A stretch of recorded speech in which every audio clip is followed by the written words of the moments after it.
सियावर रामचंद्र जी की जय। देखिए, रावण की पत्नी मंदोदरी थी, जो मैं दानव की कन्या थी। पंच कन्याओं में मंदोदरी का नाम आता है। इनके नाम स्मरण मात्र से जीवन के पापों का नाश होता है। तो मंदोदरी भी एक विशेष नारी थी जो रावण को प्राप्त हुई। मैंने अपने उसे लाकर रावण को दे दिया। मैं दानव जो था, अपनी बेटी को राक्षसों का राजा रावण को उसने दे दिया। अच्छी स्त्री पाकर, धर्मपत्नी पतिव्रता नारी पाकर रावण बहुत प्रसन्न हुआ और उसके ही प्रभाव से रावण इतना विश्व विजयी हो गया। उसने जाकर दोनों भाइयों का विवाह किया। पहले उसका विवाह हुआ, फिर उन्होंने विभीषण का और कुंभकर्ण का विवाह किया।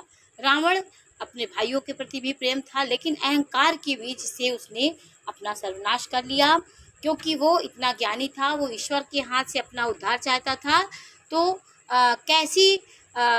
कहाँ पे बसी थी लंका नगरी, इस बारे में मैं जानकारी दे रही हूँ कि देखिए, गिरि त्रिकूट एक सिंधु मझारी, विधि निर्मित दुर्गम अति भारी, सोई मैं दानव बहुरी समारा, कनक रचित मणि भवन अपारा। समुद्र के बीच में त्रिकूट नामक पर्वत पर ब्रह्मा का बनाया हुआ एक बड़ा भारी किला था।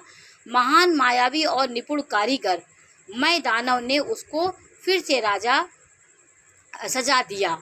उसने उसमें मड़ियों से जड़े हुए सोने के अनगिनत महल थे। सोने के महल की वो त्रिकूट पर्वत पर लंका थी। भोगावती जसी अहिकुल वासा, अमरावती जसी शक्र निवासा, तिन ते अधिक रम्य अति बांका, और जग विख्यात नाम तही लंका।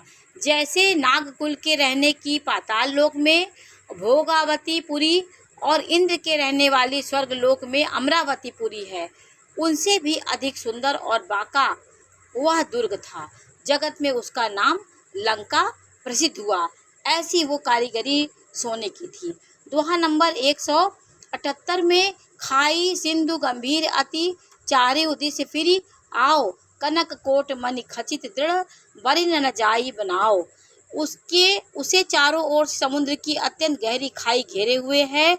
उस त्रिकूट पर्वत पर लंका को उस दुर्ग के मड़ियों से जड़ा हुआ सोने का मजबूत पर कोटा है, जिसकी कारीगरी का वर्णन नहीं किया जा सकता है। हरि प्रेरित यही कल्प सोई, जातु धान पति होई, सूर प्रतापी अतुल बल, दल समेत बस सोई। भगवान की प्रेरणा से जिस कल्प में जो राक्षसों का राजा रावण होता है, वही शूर प्रतापी अतुलित बलवान अपनी सेना सहित उस पुरी में बसता है। वहाँ